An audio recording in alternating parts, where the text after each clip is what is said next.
So go to the. Let's start. Okay, good morning, and it's a pleasure to have our Honorable Director General of CSIR, Dr. Shekhar Mande, and my colleagues, Dr. Alok Dhawan, Dr. Ranjana Agarwal, Dr. Mutkavi, and Dr. Sangwan, and all others. It's a great day for us because we are trying to have a program and the summer research training program. This is witnessing the lockdown situation in the educational institutes. We felt that a lot of our time is not utilized, and when the whole world is looking at scientists to come up with solutions, a large number of our young scientists are locked in in their houses, and there is something that we can do. So based on that, on 1st June, we kick-started this program and gave a very short time thinking that we will have a few hundred of people who can be trained.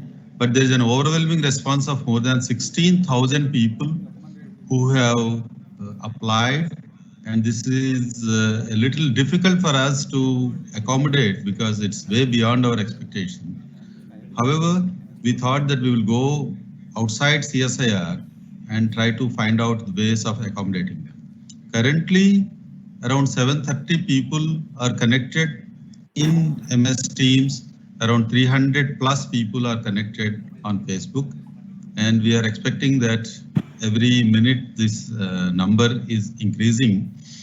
And based on the suggestion of our Director General, Dr. Shekhar Mande, I have taken this responsibility along with 6 other colleagues who are the directors of other labs and a strong team of 20 people in East Jorhat to initiate the online applications for summer. And we have put the deadline as 5th, and then it was extended to 8th because there were several requests. The objective of this program is to provide a scientifically stimulating platform to the students and teachers stuck at home due to lockdown and expose them to scientific research and inculcate scientific temperament in our own small way.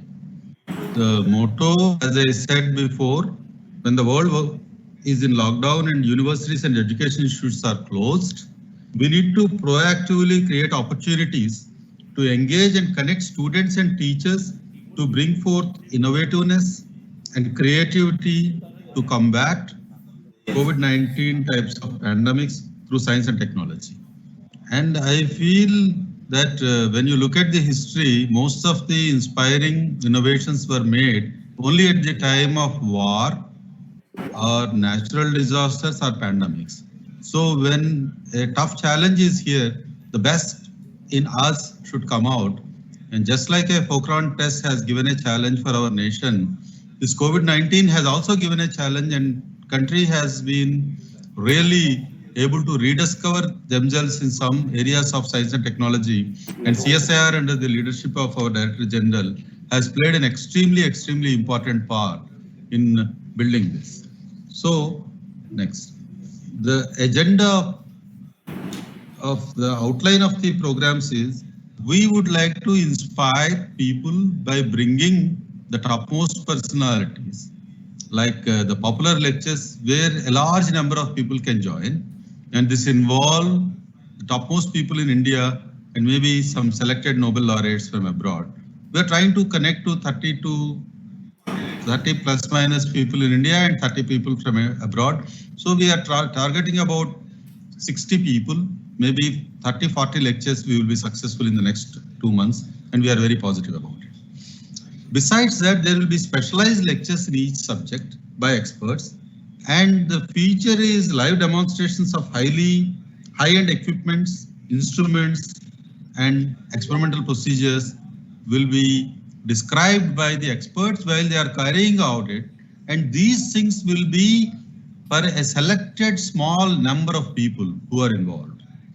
So there will also be lectures on fundamental, applied and translational research topics. And if someone wants to get clarity about the basics and fundamentals, we will try to connect them to the experts, and then people can ask questions, and there will be a box where people can ask questions, and we will also have every day sometime where experts will answer the people either through MS Teams or Facebook Live or YouTube, Facebook Live or MS Teams or other means. And I would like to bring all of you to your kind notice that this is definitely not an online lecture series. This is a full-fledged research training program because we feel that we have to interact with each mentor will interact with each student. So we try our best to not to reduce it to a series of online lecture classes, but it is a research training program. So each student is mentored individually, and this is very important. Next slide. So we all of you know that these are the slides that we have for the students as well as mentors. Mentors, so far we have 400 people outside CSIR system who have registered, and we also have acceptance from another 400 people who are really eminent personalities. So 800 people have agreed to mentor people outside CSIR. As this particular initiative has started only recently, 3 days before, we might easily be able to get around 2,000 mentors. In a country of over 1 billion population, it should not be a problem if you have a strong will. We strongly believe that where there is a will, there is a way, and we will be able to connect the needy mentors, the needy students with the capable mentors. So this is a mandate. Next. So when we looked at the applications, one immediate thing is whether we can give it to only a selected number of people because the capacity is not very high. So actually, we try to look at each of these applications, which is a Herculean task. And at NIST Jorhat, we took the responsibility of taking around 2,500 students, and we categorized them into Group A, Group B, Group C, Group D, where it's not that Group A people are better than Group B. We just categorized, and then there is a possibility to shift from one group to another group. But this is a classification that we are doing in NIST Jorhat, and other labs and other mentors can also have their own ways of looking at things. And besides the regular projects that one has with a mentor, the common things are we will be conducting quizzes, essay writing, slogan writing. If you take an emblem, a theme, we will try to have a challenge for taking an emblem and writing some small projects, and most importantly, asking questions and asking right questions. And we will also try to see if we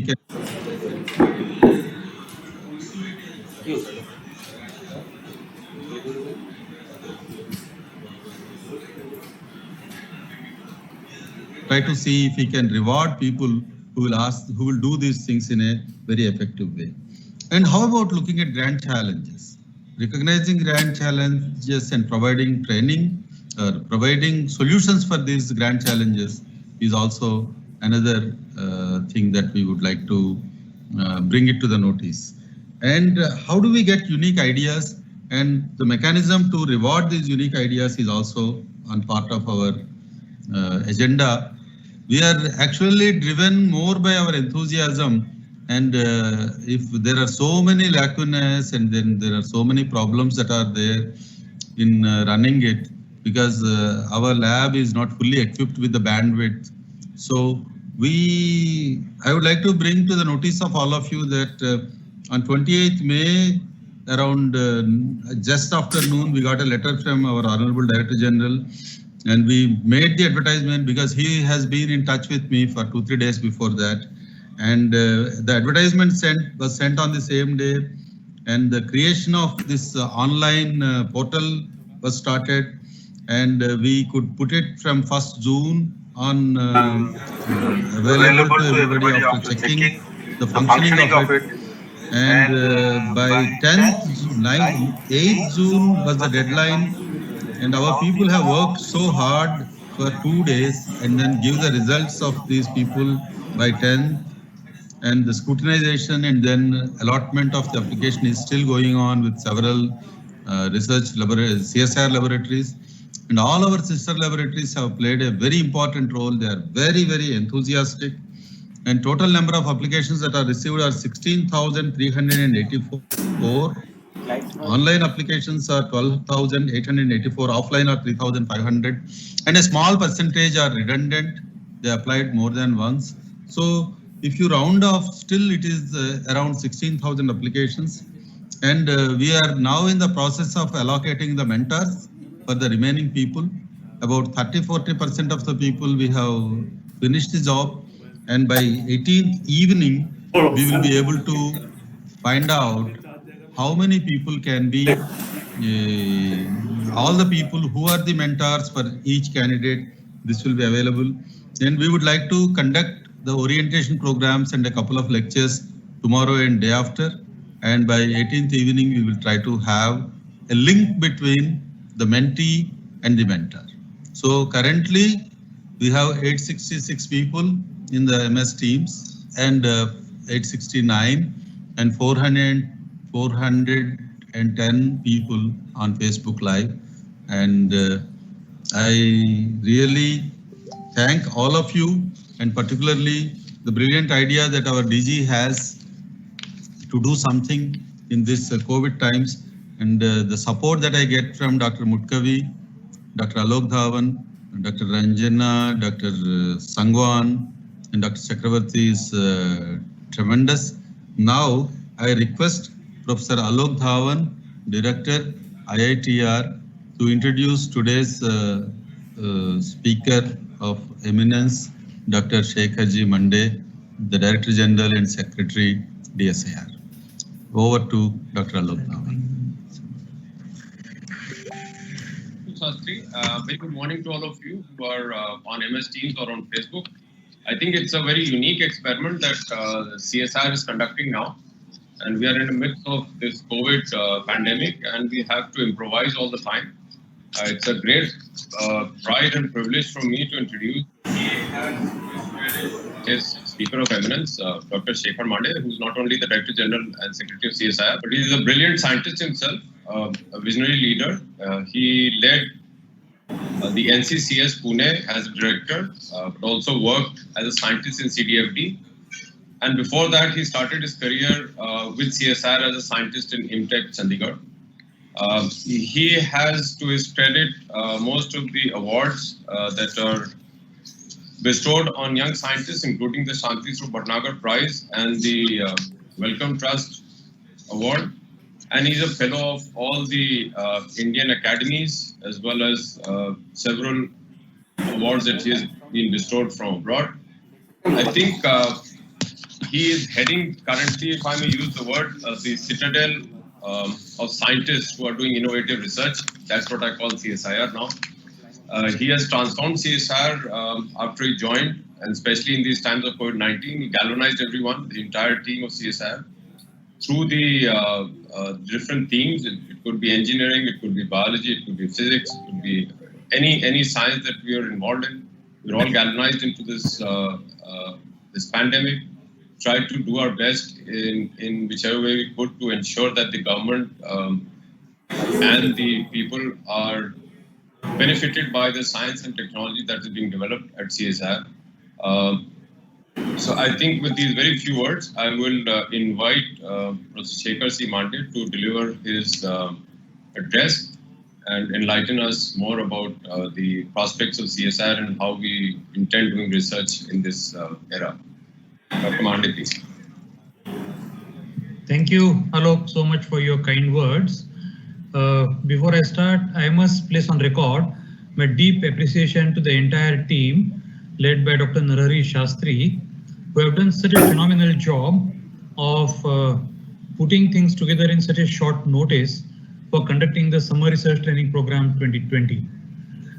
As was correctly pointed out, we are living in a very challenging times, and the real human spirit of innovation comes out in such challenging times. Narahari Shastri very correctly pointed it out that most of our innovations and creativity really comes to the fore in times such as this. I would like to compliment the entire team, Dr. Narari Shastri, Dr. Ranjana Agarwal, Dr. Alok Dhawan, Dr. Mudkavi, Shri Chakravarti, and everyone else who is involved in these efforts of attracting as many as 16,000 applications is phenomenal in such a short notice. That also is a reflection of the fact that how vibrant is our new generation. So younger generation of scientists who are actually hungry for knowledge, and despite the fact that the country is going through a lockdown, the country is going through an extraordinarily challenging time, all the people have risen and shown that they are indeed hungry for the knowledge. So I welcome all of you to this particular program. And let us see, in next about half an hour, I would like to try to present to you three different aspects.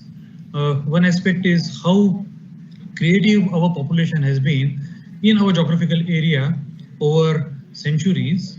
The second aspect is post-independence, how CSIR emerged as a leading S&T organization of the country and how it has led country on the path of development on all fronts. And the third aspect is what CSIR is doing even today in the challenging times. So these are the three things that I would like to put forth before you for consideration. My PowerPoint slides are available as PDF, and Dr. Narari Shastri would actually be happy to make this available to anyone of you who would like to have a look at them. What I would like to actually start from ancient times, and for the fact that many of us have been taught in our history that science and technology was kind of non-existent in our country until the foreign powers arrived here. And we were actually told that all the developments of the modern development that what we talk of essentially happened because of the arrival of some of the foreign powers in our country. And that's a wrong notion. That part of history needs to be corrected. What we actually should be proud that human beings in whichever environment they live in, they are always very curious, and in whichever corner of the world they live, they are always very innovative. And we are no exception. The people who have lived in our geography have been no exception in their innovations, in their probing of the nature, and asking the questions and making sure that society benefits by the innovations that they have had in their mind. The very fact that we have had a very long tradition of settlements in our continent actually reflects that particular fact that people living in this continent have been extraordinarily innovative. And I want to just give you 2 or 3 different examples before I come to the post-independent development. The first of the examples is this, and in fact, only 2 days ago, there's a paper which came in Science, a journal called Science, which showed that as early as 48,000 years ago, there is an evidence of people using bows and arrows in Sri Lanka. And similar evidences, also archaeological evidences, exist in India, that people have been actually using tools for their own purpose, for their own living, even as long ago as about 50,000 years ago. Now this is a very brilliant example of this particular statue. This is about 5,000 years ago from the Harappan civilization, what we call, and it shows that even 5,000 years ago, people knew how to blend metals. People knew how to cast metals, and they knew how to use something called a lost wax technology, which is used even today to make statues of metals and this and that. So actually it's a brilliant fact, brilliant example that even 5,000 years ago, people had actually found out a lost wax technology and blending and casting of metal. It's a fantastic example that how people have been very innovative in their own manifestation of their own thoughts and other aspects. In terms of society, how it benefits society directly is another brilliant example of innovation. Now this innovation has existed since about 7th century AD. And if you go across India in the hilly regions, in the foothills of Himalayas, you start from Jammu and Kashmir, Himachal Pradesh, Uttarakhand, Uttar Pradesh, Sikkim, and the Northeast. Across the entire belt of the foothills of Himalayas, you find presence of something called a gharat. What's a gharat? Those of you who have had chance to go to these regions, you will see that wherever there are water streams coming down the mountains, these water streams have been used as flour mills. So from 7th century AD, we actually have designed very sophisticated gear system by which a flour mill can be generated. A wheel on the top rotates, you put wheat into that, and out comes wheat flour. It's fantastic. This is much before electricity operated flour mills have been generated. And in the rest of the country, people actually used to do it by hand. And those of you remember your grandmothers and all, many people had it at home where wheat flour used to be made by grinding manually at home, but not in the foothills of Himalayas. There, the energy from the water which was flowing down was used in the gharats, and it's a fantastic example. 7th century AD. It's about 1300 years ago, this technology was developed by our own people in our own geography. Now the question comes, how does the state support science and technology and such kind of innovations? Whosoever is in power, whether it's a king or an emperor or a democracy, the job of the state is essentially to promote such kind of innovations and support science and technology-led development. And what do? People do very simple things. They implement the policies suggested by scientists and technologists. And let me give you one example from 1st century AD. This is an example from 1st century AD, roughly about 2000 years ago. The Chola kings then, in the southern part of India, generated this dam on the Kaveri river. And today, if you go there, near Trichy, it's called Kallanai Dam, is still in use. And in fact, it so happens, there is the oldest dam in the history that is still in use today across the world. Around the world is the oldest dam still in use, made in 1st century AD. And the dam had major purpose of providing irrigation to the farmers. And that's exactly where the state steps in. The Chola kings actually recognize the fact that farming is an essential activity, and to provide irrigation to the farmers is actually an important aspect. And therefore, the Chola kings drafted in the technologies of that generation to make this kind of dam. It's absolutely marvelous example of a dam that was made. And as all of us know, that agriculture was a very thriving activity even then in our country.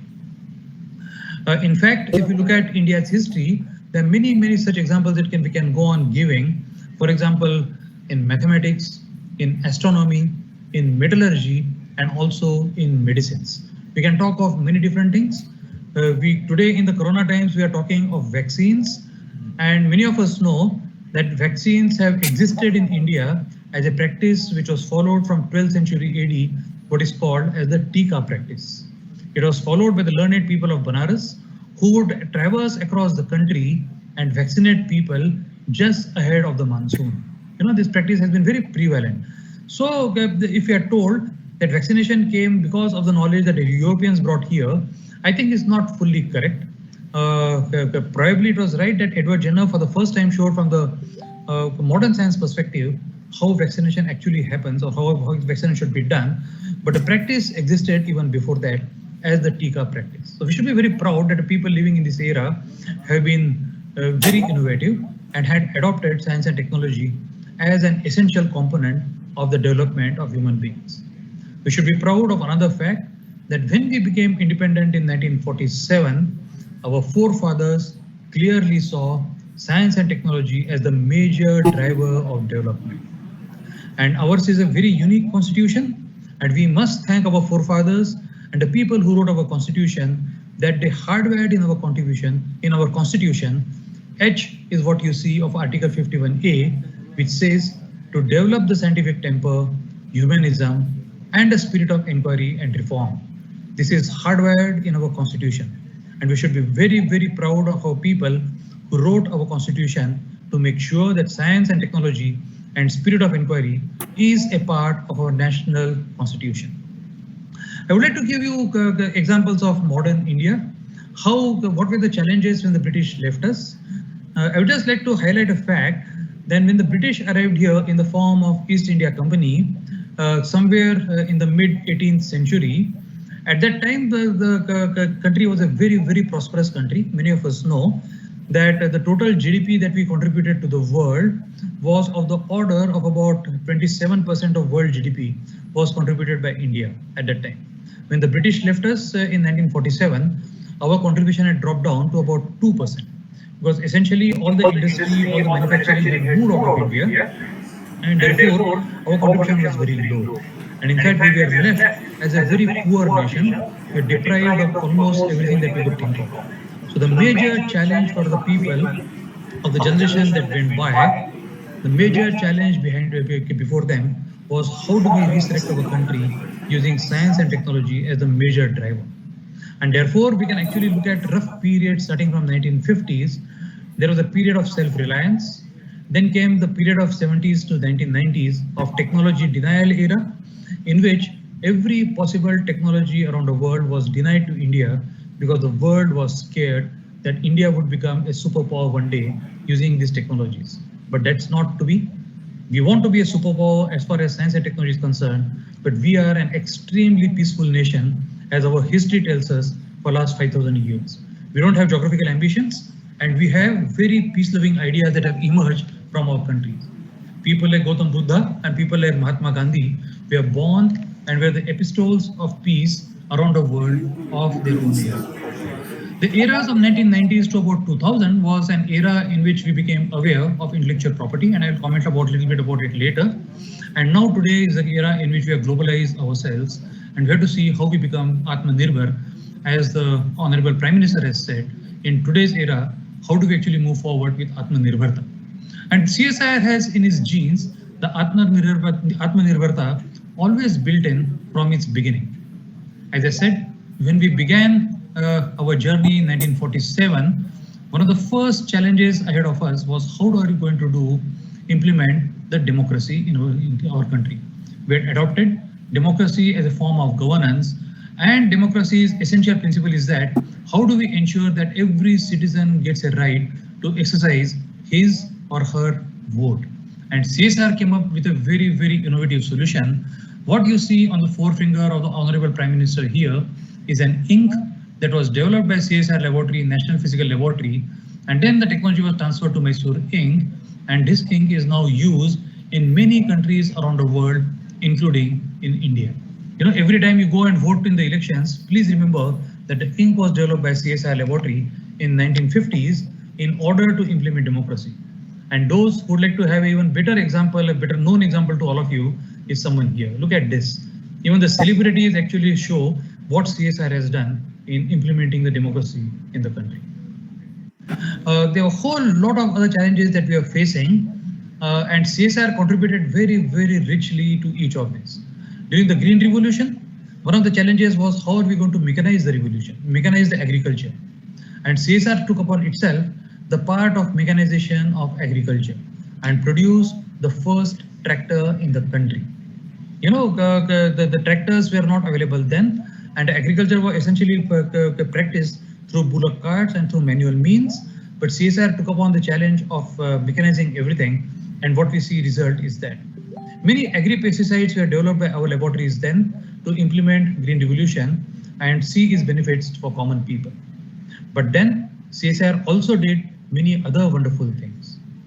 The entire emergence of pharmaceutical industry in the country, especially the generic pharma in 1970s and 1980s, is CSIR's direct role in the development of nation.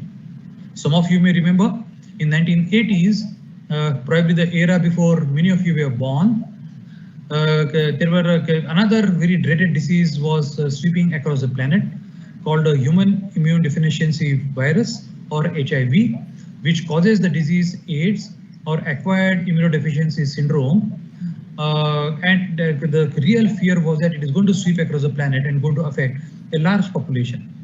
A number of companies devised drugs against it, essentially from the West. However, these drugs were extraordinarily costly and had to be made available at an affordable price to countries like India. And CSIR took upon itself to make these drugs affordable and transferred the technologies to a number of countries. And companies such as Cipla then started producing these drugs and supplied to the entire African subcontinent. And that's how actually drugs became very, very affordable in the 1980s.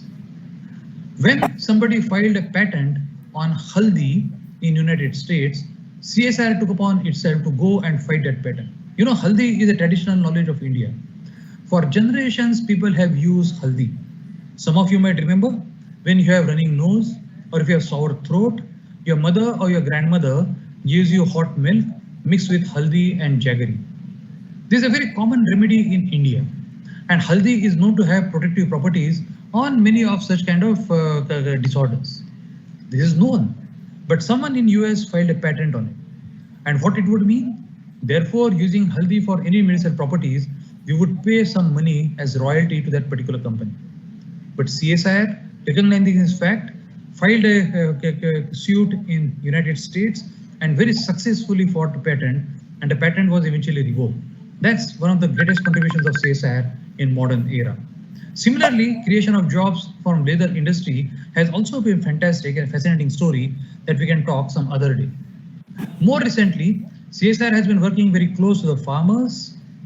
This is one of the rice varieties that CSIR has developed. The Center for Cellular and Molecular Biology in Hyderabad, in collaboration with some of the ICAR institutes and with support from DBT and CSIR, has developed a variety of Samba Masuri. What you can see on the right hand side, the rice which is not Samba Masuri, which is blight resistant, you can see the yellow top on that is affected by the blight.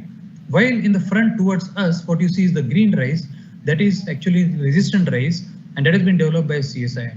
And on today's date, about 2 lakh hectare land is under cultivation for this particular rice in 7 different states of India.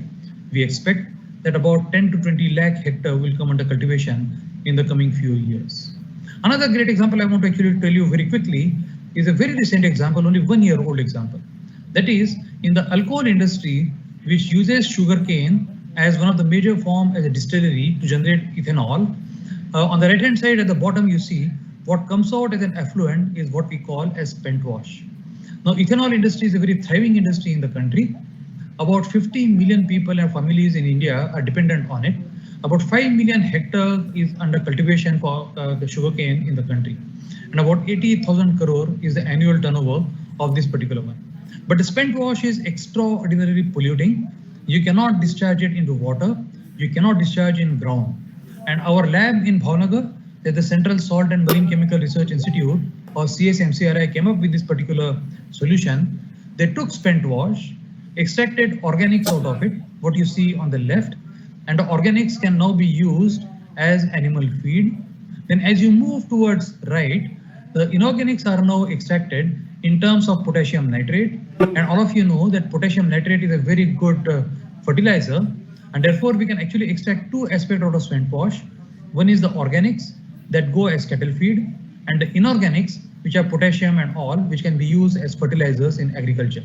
What remains is pure water that can be used back once again.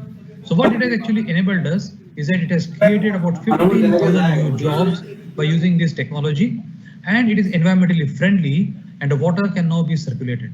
So it's a perfect example of what we call today as circular economy.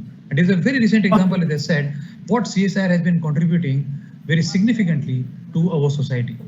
The other example that I want to give you before I hang up is that of our successful aroma mission. And I would encourage you to go to this particular video to show how farmers across the country have been benefited by the aroma mission of CSIR in recent times.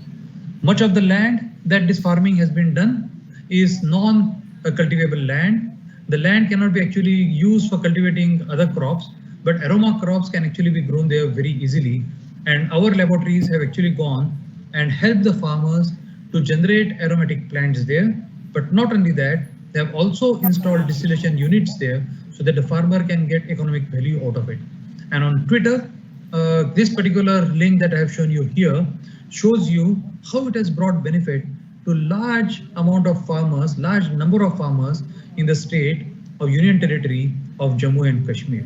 It's a fantastic example that how CSIR has brought so much value to the farmers through our aroma mission. The last example that I want to talk to you about is the coronavirus. All of us recognize that we are passing through an extraordinary situation. It is unbelievable that 6 months ago, we could have imagined that we cannot get out of our house easily. We cannot imagine that you have to work from home. We cannot imagine that college and school examinations were postponed. We cannot imagine that so many people have been locked inside their houses. It was impossible to imagine 6 months ago, but in the world changed at a stroke as we were entering the new year. A cluster of people in China was seen to have symptoms which are like pneumonia, and it was ascribed to a new virus that emerged, what is called as the severe acute respiratory syndrome, coronavirus 2 or SARS-CoV-2, which causes this particular disease that is now sweeping across the planet at this moment. There's a new challenge for scientists and technologists around the world. What would people do in India?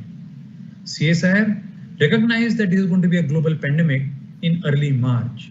Just as about WHO was in the process of declaring this as a global pandemic, CSIR team, the entire CSIR team came together and devised a strategy of coronavirus mitigation.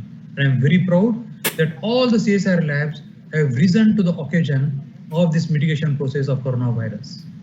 The country, we did not make any PPEs in the countries before the coronavirus came here. CSIR rose to the occasion and started making PPEs. On today's date, the technology that we are given to a company in Bangalore makes about 30,000 PPEs per day. The country was extremely short of ventilators. On today, that's not going to be the case. Our lab in Bangalore, the National Aerospace Laboratory, has made a prototypic ventilator, and many companies have come forward to commercialize this.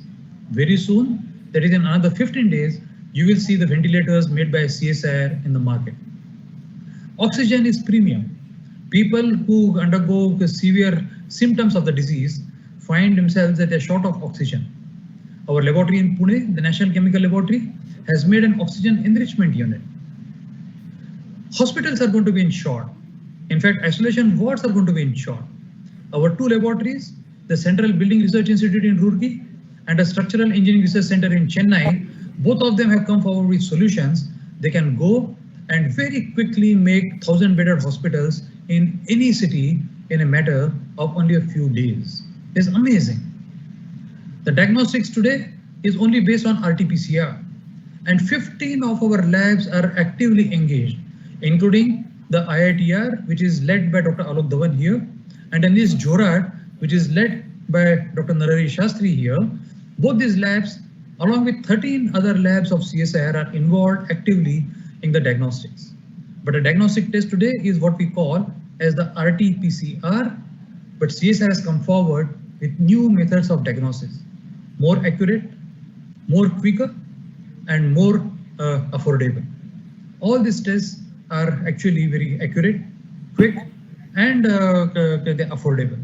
And this test would be in the field very soon now.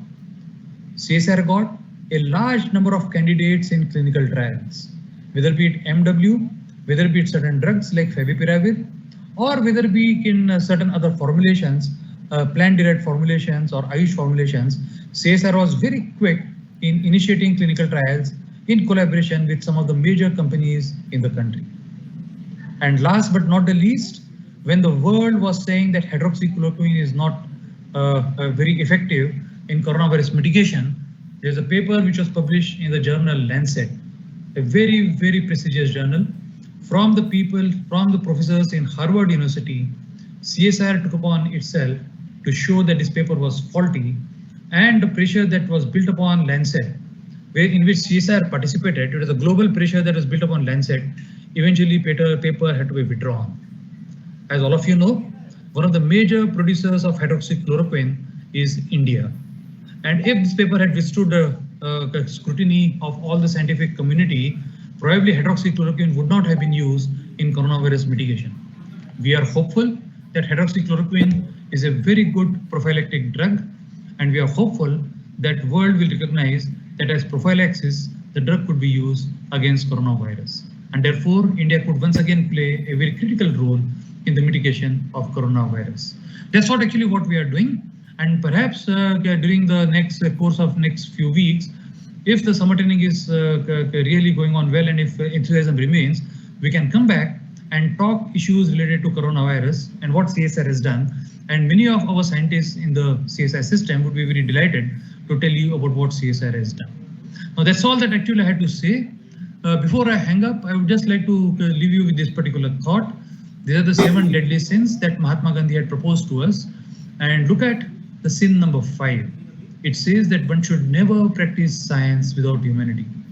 Manavta ke bina vikas sochna ek gambhir paap hai. And therefore we must inculcate in ourselves the particular fact, those of us who want to be scientists, or technologists or engineers in future, we must inculcate in our minds that human face is the front face of science, and therefore when we practice science, we must be humans first and make sure that we have empathy for other human beings as much as what we have for everyone else. Thank you all very much for your kind attention. Thank you very much.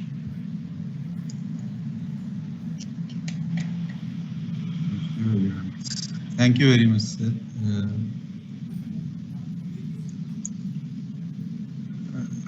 Actually, there are so many questions, and actually one person called Shweta who asked how exactly should we answer the questions as we are all muted. So, Ms. Shweta, we are able to see your questions in the live events of Q&A, and definitely if you have any question, you please type in the way you have asked this particular question.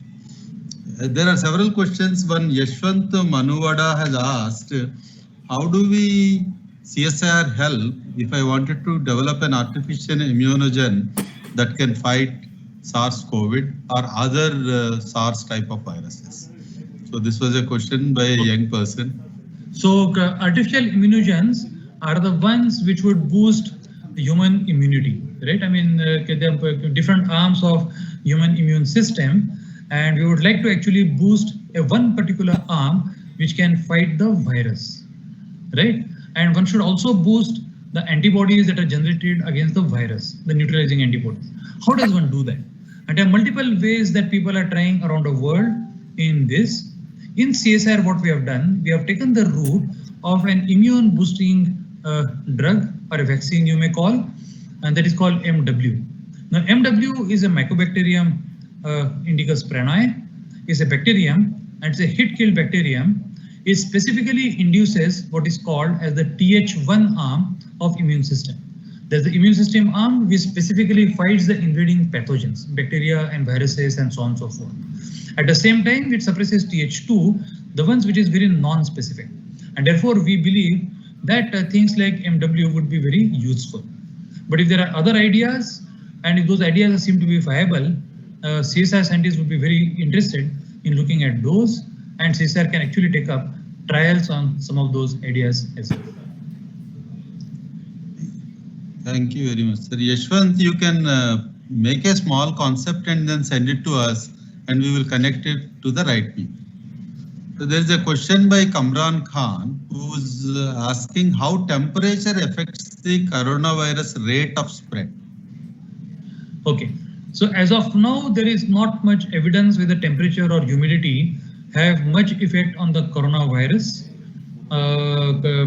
We don't know at what temperatures the virus survives or does not survive. It is obvious that if you heat it up to, let us say, 90 degrees or 100 degrees, it probably will not survive.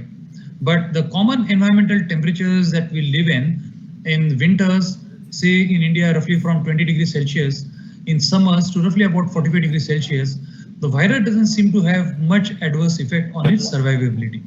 And therefore, we should not hype on the fact, depend upon the fact that the virus would be killed by rising temperatures in summer. There is no evidence as of now whether the virus infections would be less in summer and more in winter or anything like that. Thank you very much. And one person called Mr. Ashok is asking, we can include the computer-aided drug design also as a part of our dry lab experiments. And we are already including that and many other computational ones. And there were a number of questions that are raised, and like questions like, my name is there in the first list and now it is not there, by Harikishan B. Harikrishnan, please, your name will be included, and then if you have any doubt, you can write to us, and our team will be working on this, so that if you have any questions, if you have registered before 8th June, in the presence of everybody, I assure you that we will be able to include you as one of the student in the SRTP program. So there were a large number of questions, sir, where they were asking some small doubts or about the technical details, which we will be addressing during the orientation programs. If anybody has a very important technical question, you can type it in the question answers, and we will be able to answer that. So may I request Dr. Ranjana Agarwal if she has something to say, because she is also one of the persons involved as a message to the. Thank you, Dr. Shastri. First of all, I would like to thank our DG, Dr. Shekhar C. Mande, for motivating the CSIR for taking this summer research internship program, and Dr. Shastri for working so hard, and we are really overwhelmed with the 16,000 students participating. And I would like to assure the participants like the whole team is working and will be working on connecting the mentors and the mentees and making the groups where the maximum benefit can be achieved to the students. This is a new experiment, new learning for CSIR also, and I think the candidates will be highly benefited with this exercise.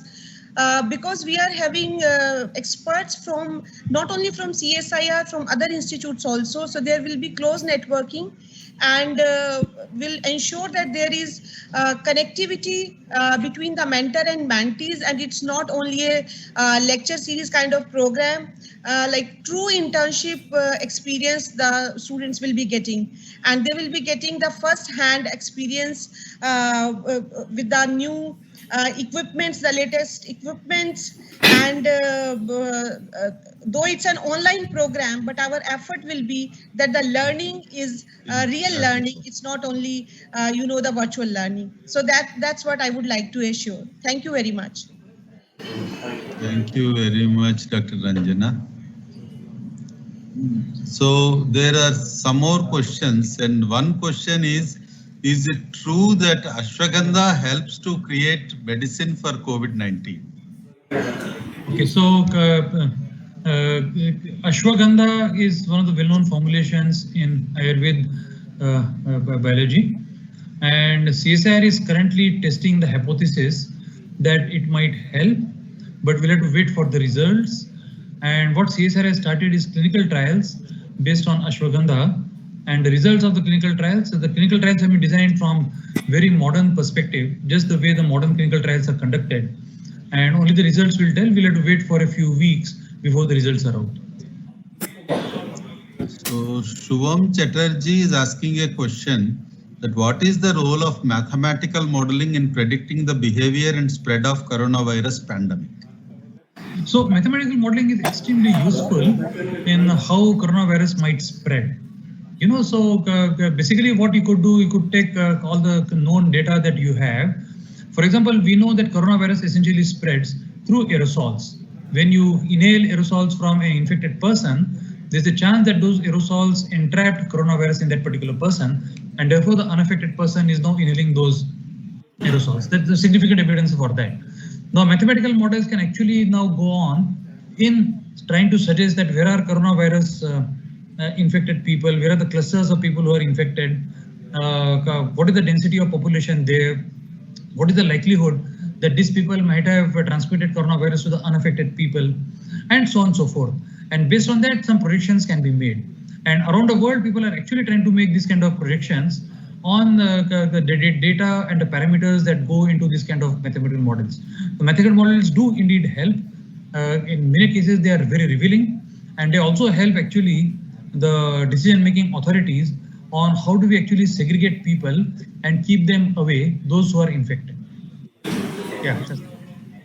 Dr. Anjali Priyadarshini from SRM University asking, is mice study on certain herbal concoction developed would be useful for human? So as of now, there is not a good coronavirus mouse model, although there is a report of one mouse model which is called as ACE2 knock-in mouse, in which coronavirus infects. So, but the mouse model is not available yet in India, this particular mouse model, or rather is being made available only now. So one would have to actually use this particular mouse which gets affected by SARS-CoV-2, and then test whether any of the herbal productions are useful there. But if the herbal formulations are already known to be safe for human consumption, then one could even actually design clinical trials, human clinical trials around them. Just Okay, thank you, sir. So from Facebook also there were several questions, and my colleague was bringing some. Tejashvi Khatke has a question that is that Ayurvedic medicine will help coronavirus patients who are positive will be negative after taking that. No. So I mean, all the medicines, whether Ayurvedic or allopathic, would be given to people who are affected. In fact, Ayurvedic medicines can also be given to people who are not yet affected with the coronavirus and try to make their immune system slightly stronger, right? But if one is affected by the virus, then obviously the job of the medicine to make that person as a negative of virus. So basically, either kill the virus in the host, that is in our body, selectively go and kill the virus. That's the job of a medicine to do, or improve the immunity of the host so that our body itself can fight on that. And Ayurvedic medicines can actually work probably, I mean, in a hypothesis, they can work very well on the second part of this particular aspect. They can boost human immunity so that the body can fight the virus effectively. Pawan Kadve has an interesting question. Is there any special secret projects run by CSIR? How can I join them? CSIR does not run any secret project. What you probably are driving at is there's something called strategic labs, to which some of the other sectors in the government they work on those as a strategic sector. But CSIR belongs to the non-strategic sector, and therefore we don't work on any secret project. All that we do is a public knowledge, and our objective essentially only is to bring benefit to human beings through science and technology. That's what CSIR does. One anonymous person writes, I wish if we could build a corridor among public, government and scientific institutes like CSIR to develop the scientific temperament of people in order to cure our environment. Yeah, that's a good thought. And what the job of all of us here, all the students who have joined and my colleagues here, is essentially to inculcate scientific temper amongst people. You know, I mean, we always say that trust science. What scientists tell you, please trust them. And science always tells you what is known today. Right? I mean, science doesn't tell you make predictions for tomorrow. What is known today might actually slightly differ tomorrow, because I mean, science is like that. It is continuously evolving. But if you trust science, it will be actually a good idea to do that, because that is our best bet for mitigating any of the situation that arises out of natural calamities or whichever. So there are a large number of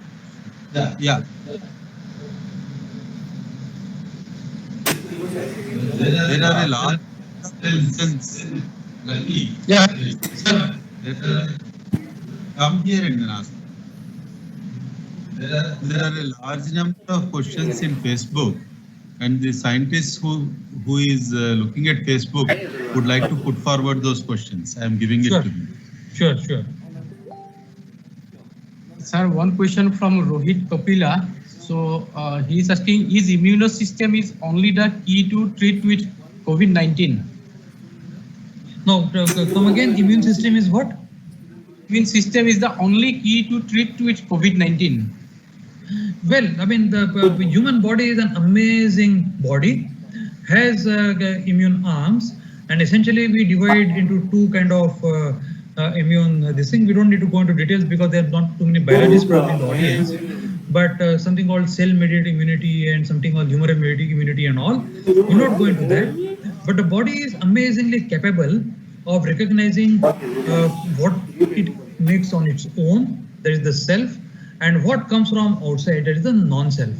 And if the non-self actually appears to be dangerous, then body launches a very coordinated immune attack on that particular thing.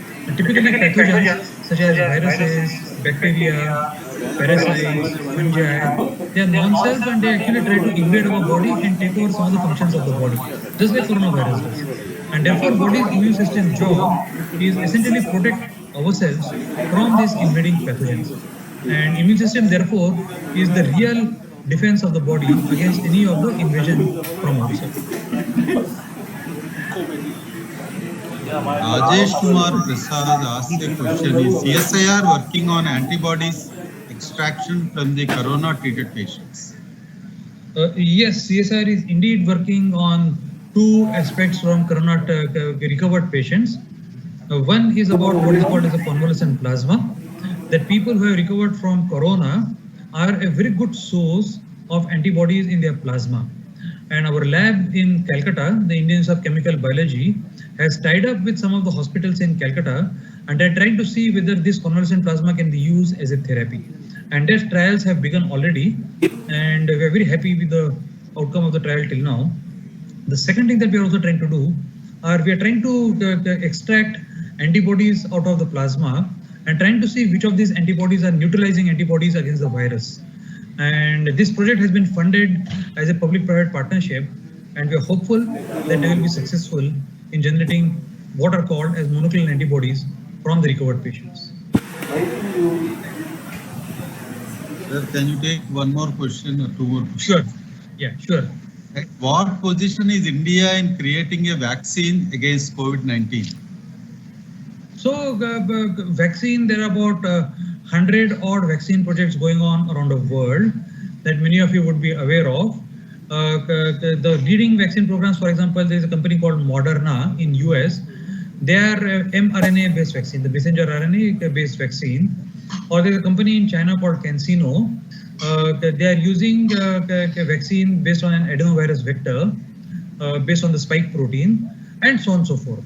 In India also, some of the companies have joined these efforts.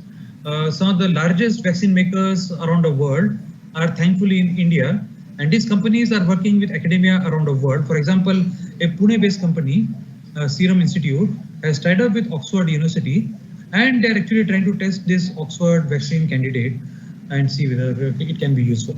CSIR has its own effort on vaccines. As I said, MW is the thing that what we have started already, but convalescent plasma or the antibody-based thing also CSIR has started work on. Dipankar Nath has a question that is there any evidence that COVID-19 virus utilizes human cholesterol for their replication? Well, we don't know much about that yet. What we are sure is the virus enters the body using ACE2 as the receptor. It enters our cells using ACE2 as the receptors, but there are other co-receptors that are also there. For example, panosbanting leptin and all. And once it enters the cells, it starts replicating its own, using its own RNA-dependent RNA polymerase, and makes copies of its own. Whether it uses cholesterol as a source of carbon, it's not very well known as of now. Although people are thinking around the world that it might, but I don't think there is any unequivocal evidence has emerged yet, to my knowledge, that cholesterol is being used as a source of carbon. One question that CSIR is working under your leadership is, had the coronavirus mutated in India already? That is a question by Akash Chowdhury. Well, the answer is emphatic no. What we see as a dominant clade in India, in the hereditary tree, if you actually look at one particular branch which has maximum Indian strains, and they are still early days because we have sequenced about 500 to 600 viral isolates from India. We will have to actually answer this question better once we have sequenced something like 20,000 odd sequences. But 500, 600 sequences what we have on our hand, it appears that there is a clade called C3I, if I'm not wrong, that appears to be dominant in India, and that seems to have emerged from Southeast Asia. So as of now, there is no evidence that there is any India-specific mutation that has emerged in coronavirus. So it's too early to talk about it, but at this moment, it does not appear to be a possibility. So I'm very happy to see Dr. Mudkavi also on the screen. And There are several questions, and I will probably take the help of Dr. Alok Dhawan, Dr. Mutkavi, and Dr. Ranjana to answer these questions. And many thanks for your extraordinarily inspiring talk. And it is really important to increase our Atmanirbharta, where our Honorable Prime Minister has mentioned. And CSIR, we are all proud to be working. And the range of questions that were there by the students and the way you have answered will probably very helpful for everybody to work with a lot more motivation, sir. Thank you very much on behalf of all of us, because I know that you have a meeting and there are a large number of questions, and as advised by you, we will try to take, and in your absence, I will ask Dr. Alok to lead this question answers along with Dr. Mutkavi and Dr. Ranjana and all others. And we really are very much inspired, and especially your lecture and the answers that you have given is very good for all of us, not only in CSIR and outside CSIR. And the next question is, as our institutes and our colleges are... I will leave now. Thank you so much. All the best to all the students, and wish you a great successful program. Thank you. Thank you, Alok. Very much. Thank you, Ranjana. Thank you. Thank you very much, sir. Thank you. So now I will request Professor Alok Dhawan to answer this question. So the question is, as our institutes and our colleges are closed, online classes are helpful for theoretical knowledge, but how do practicals without going in the labs? Sir, please tell on this. I think Professor Dhawan. very valid question that the student has raised. I think all of us are struggling with the fact that, especially the universities and the colleges where the labs are closed and the colleges are closed, how does one do the experiment? I think what we are leading ourselves into is a new paradigm where we'd like to see how new equipments will be designed in the future that they can have access from your home or from places which are distant away from there. I think that's the new paradigm that's going to come in. For the students, how we have designed these, the training program is that we will be beaming live videos for you so that you can see very highly sophisticated equipment sitting at home and try to understand how these equipments work. We also have a program wherein we'll try to see how you can collect samples in your surrounding areas, let's say soil samples or water samples, and can we do some experiment with those? I think these are the new paradigms that CSR will be getting into to ensure that you get a lab-like feeling. I won't say a lab feeling because you'll not be entering the lab, but a lab-like feeling, the most, I think, what they call virtual reality. So you'll be closest to reality, but through your own mobile phone or your laptop, your computer. So I think that's how I perceive this going forward. So Ankita has a question that what is the last question was asked by Madhav, and Ankita's question is, what is the role of spike protein of coronavirus? These are proteins that actually interact with the human cell, and they allow the virus to actually get attached to the, like Dr. Mande just mentioned, attached to the human cell, and then they move inside and start replicating. That's the role primarily of these proteins. Actually, Ankita, if you see, there are drugs which are acting against the virus, and there are drugs which will improve the immunity. And what is very important is to have this host pathogen interaction where you have a human host and this pathogen is the virus. And we will have to mimic how this virus will interact with the human cells, and the spike protein is on the periphery, and their interaction will be very important.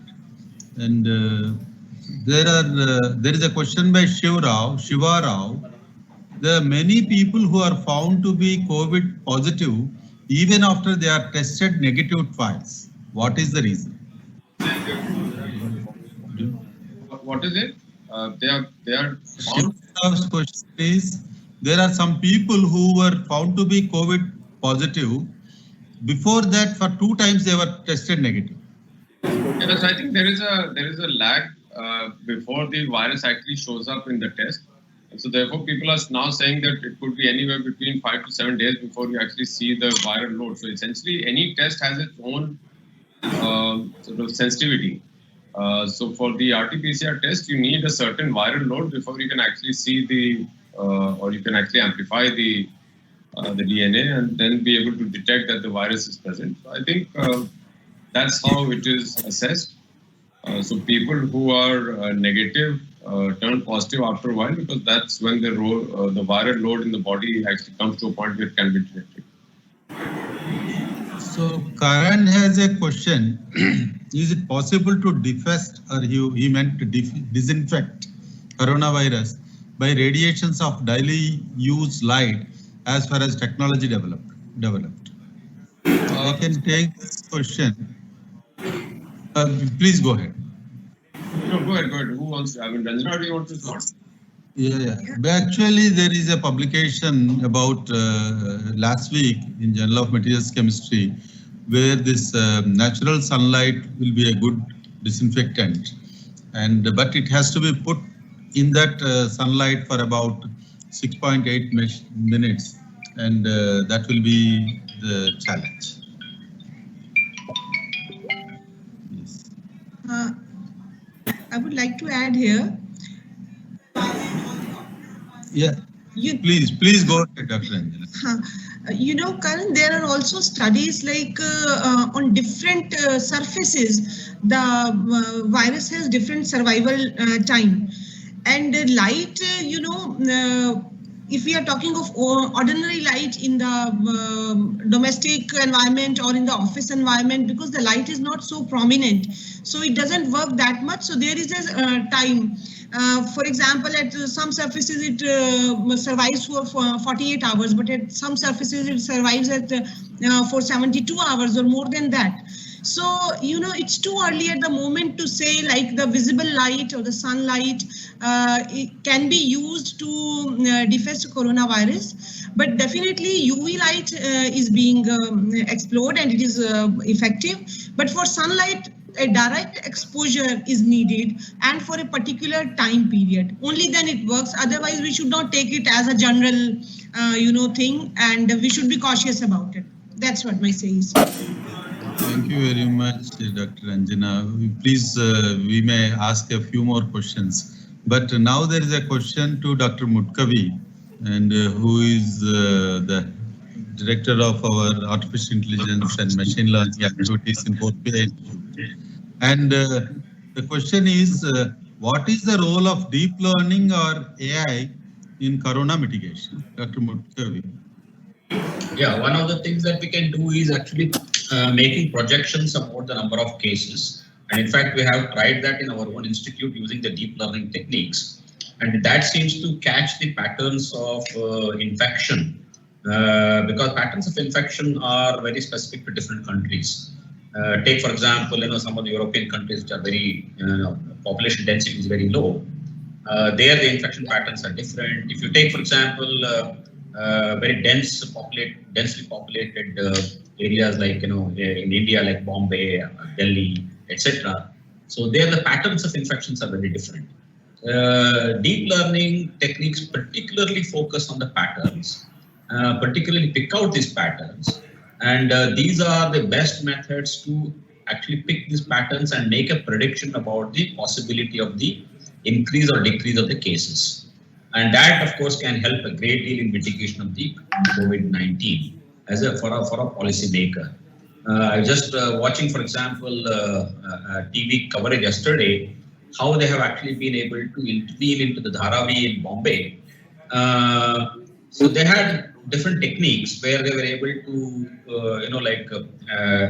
intervene, but this could have been probably modeled using deep learning. Let us say, supposing I could model it, saying that, okay, if this is the intervention I do, what are the outcome?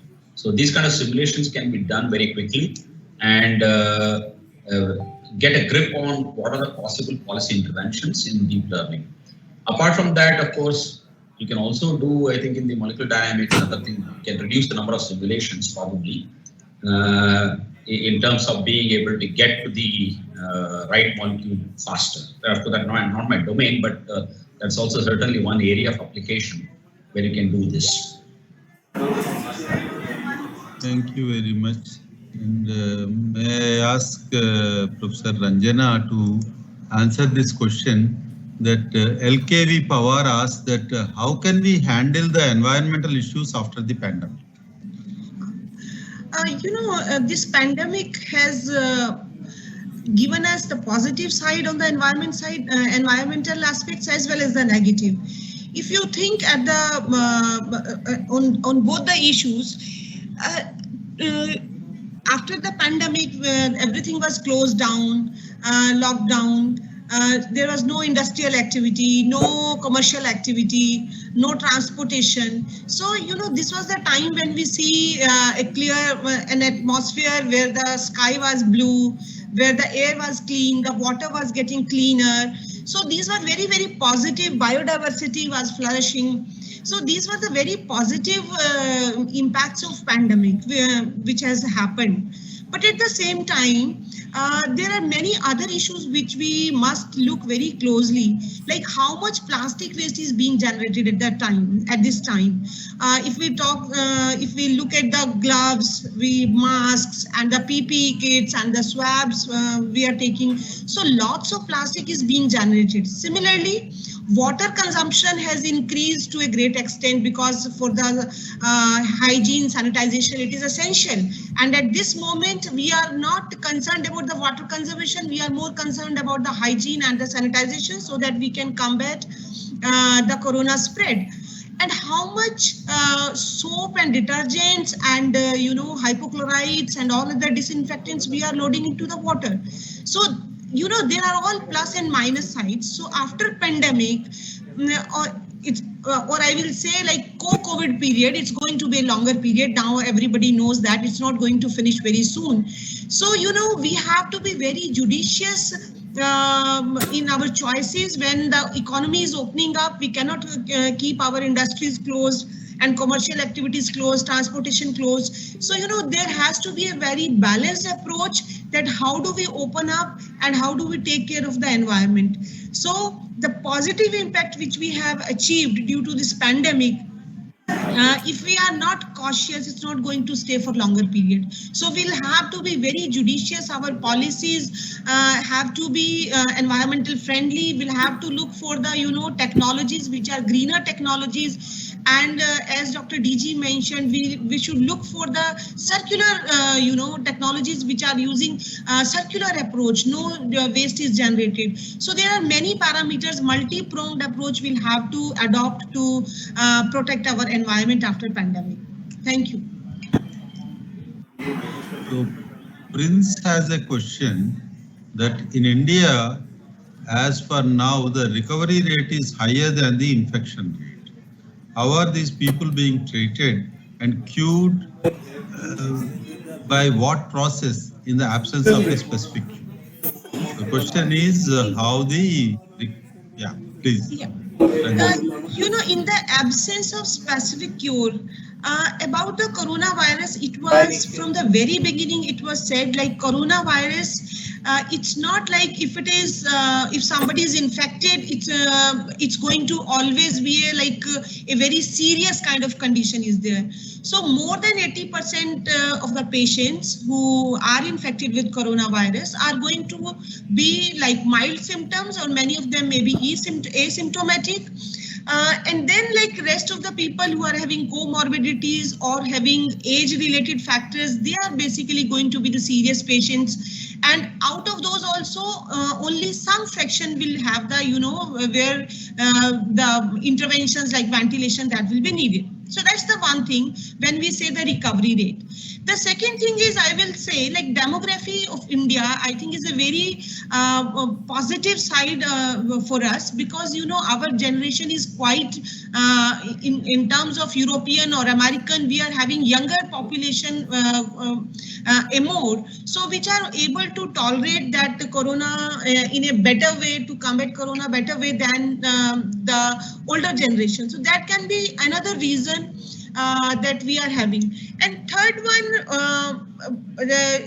it can be our immunity, like we are having stronger immune system.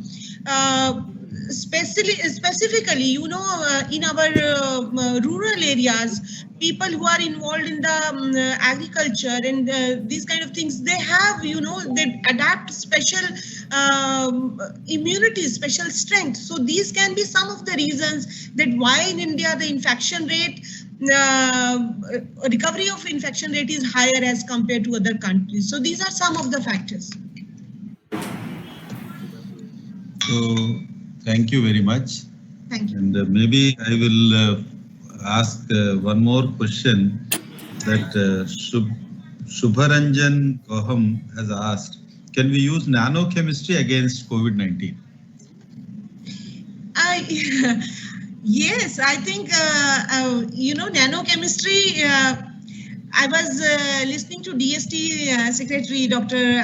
Ashutosh Sharma. So there also, you know, one technology is being developed where they are trying to bind nanoparticles to RNA, so that they, in that case, we don't have to isolate RNA, because the nanotechnology, the nanoparticles can bind with RNA specifically and make it, you know, separate.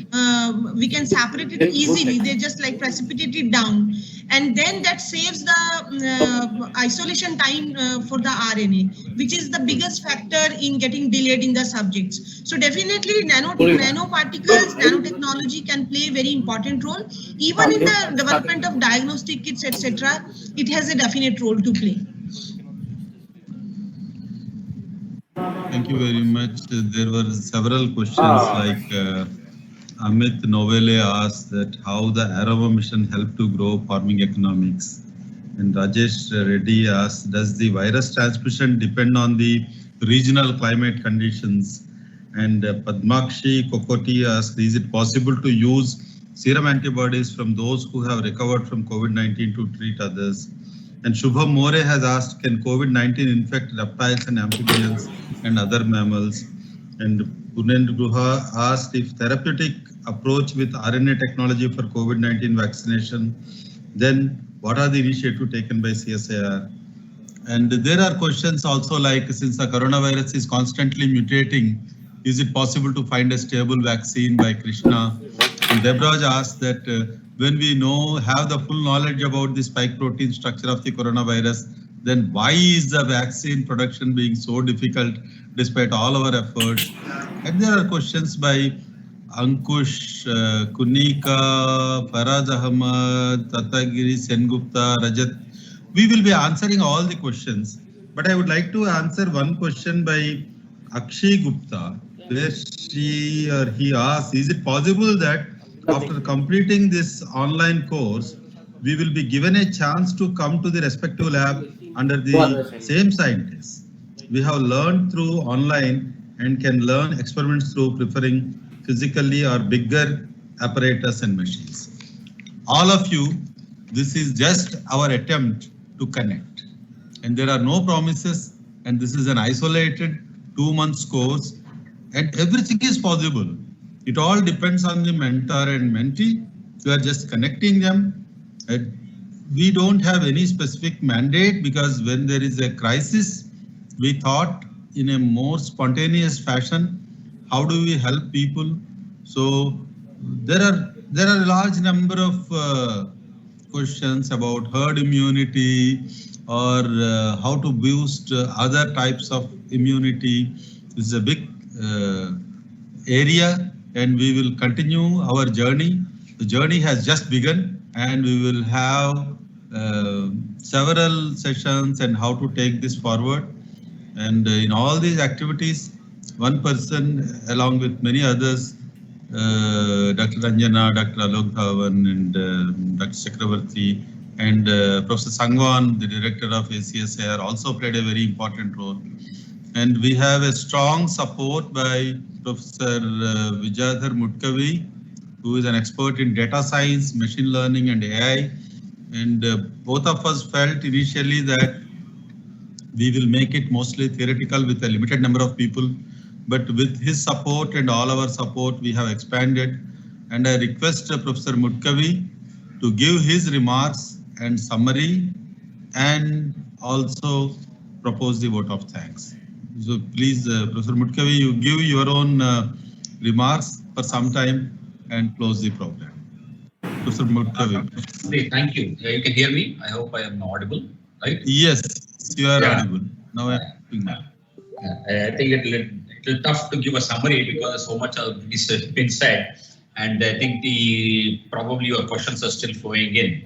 Okay, so yeah, but like you said, it was conceived as initially a summer training program for a limited number of people, but the thought process I think was really to connect to a very large number of people, because there are many people are sitting locked down in their homes, and it's always like good to connect with the community of scientists who are now fighting this pandemic. That's only one aspect, because this pandemic will come and go. But I think in the new learning, how do we use technology to actually reach out to a very large number of sections of people? Because technology gets cheaper and cheaper. If you remember, the mobile is now available in almost everybody's hands. And when I travel from my office to home, I see very young people with their mobiles taking videos and posting them, right? So that means there is a formidable tool in the hands of the people, especially the young people. And it's our attempt to turn their attention and focus onto developing scientific temper. And these tools are already there in your hands. And because of the widespread of such tools, I think the future will look at how we connect with people, how we teach them, how we transmit knowledge. And I think this is just one step that CSIR has taken. And in that way, I think, it's an experiment for us itself. But I'm quite sure, even if, 10% of the people get caught on to the ideas of science, how science works, how science can be used for solving the problems around you. I think that is actually what Dr. Shekhar Mande said, that unless a science is used for human good, it is no science. Okay, right? So I think that's pretty much an important statement, which came from Mahatma Gandhi, and then he reiterated that one. And CSIR's mandate is actually that. It's actually that one. So to solve problems around you using science and technology. And it cannot be done in isolation by just a few scientists. If you look at, even though we are a very large organization, CSIR is a very large organization, something like 15,000 people, but you compare the 15,000 people with the total population of India. India is 1.3 billion people. And if you really look at, CSIR is one of the largest organizations in the country with only 15,000 scientists, it just doesn't make sense that, so there has to be a community involvement in thinking about science and applications to solving our problems. And I think this experiment actually goes in that direction. That's what I feel. And that's an important step. Okay, so that's my brief remark. But now I'll get down to proposing a vote of thanks. It's a pleasant duty to do so. First of all, I would like to thank Dr. Shekhar Mande. He's extremely busy person today because I think, the pandemic has thrown so many challenges. And there are 38 laboratories across India, and getting all those innovations, interventions by each and every lab, and putting all together is no mean job or not a small job, and that is something that Dr. Shekhar Mande is doing, and that keeps him extremely busy. But in spite of all that, he has come on today and addressed all the students. I'm very thankful to him, and he took so many questions as well. I'm quite sure in his free time, and if he were to be having a free time, he would probably answer all the questions. And I am also very thankful to Dr. Narahari Shastri, because I think he was the one who started all this. Okay, so we have only been, helping him here and there, and this experiment we are hoping that it will work out. And I also would like to thank Dr. Alok Dhawan, Dr. Ranjana Agarwal, and Dr. Sangwan, the directors of various laboratories who are actually come together to help us do this. Big thanks to Team NEIST, because I think all the young people have gotten together. I think there are some more than 25 people or so who have been working tirelessly. I know that one. Even though we are physically distanced, we are emotionally connected. And I think that's what we want from the students, basically, right? I think that's what we want from the students, emotionally connect with us. So that brings me to thank all the students and the researchers and like the mentors and the maybe there are out there who have not yet heard about the program. Like in a 1.3 billion population, which is much younger compared to many nations, I'm quite sure many would want to connect, and that's a formidable job. Okay, so I would like to thank all the people who have been with us and hearing this first lecture, Curtain Raiser, which has actually drawn basically the plan that CSIR has put together to solve this problem. And Dr. Shekhar Mande mentioned about some of the gems. He talked about what CSIR has done, starting with the indelible link, for example. In fact, when the 50th year of anniversary of CSIR, the 50 gems were portrayed and published across the country. Now we are more than 75 years old, and the gems have been coming out in a much faster rate. And more problems that are thrown at the society, the better equipped we will be if we have to think about science. So thank you very much. Then we can conclude this session. I think Dr. Shastri can probably give a roadmap as to what happens next. Thank you very much, Dr. Mudkavi. And now, before I close, I would like to say that we are still planning, and tomorrow and day after, you please join, and we will try our best to see that most of the mentors and mentees are connected, and we will have some small group. And tomorrow at 2:30, the SERB Secretary, Professor Sandeep Verma, will give a lecture, and these are by the highest body policymakers, and we are approaching also DST Secretary, DBT Secretary, and ICMR secretaries to give a talk, followed by really eminent people. And we are very sorry that more than 2,000 people were trying to connect and they are not able to connect. So we are ensuring the connectivity. As we mentioned in the opening remarks, once this connectivity is established, we will be able to connect to all the 16,000 students that have registered, and hopefully next 2 days, please be patient, and we are here to really work with you and enjoy this opportunity. And I really thank all the team of CSIR at national level, CSIR NIST team who are working tirelessly on this. And all of this will make any sense only if all of you show a lot of enthusiasm. So finally, there are still a large number of questions, extremely intelligent and very good questions, which we would like to answer, but this cannot go on forever. And then these questions will be answered because they are all there, and individually you will get the answers by that. And our team and myself also, we will look into it and then we will answer. Thank you very much, all of you, and have a nice day. And then we will try to put the program on the net and have a fantastic day. Bye. Shastri. Bye-bye. Thank you, Dr. Ranjana. Thank you, Dr. Mudkavi. Bye-bye. Bye-bye.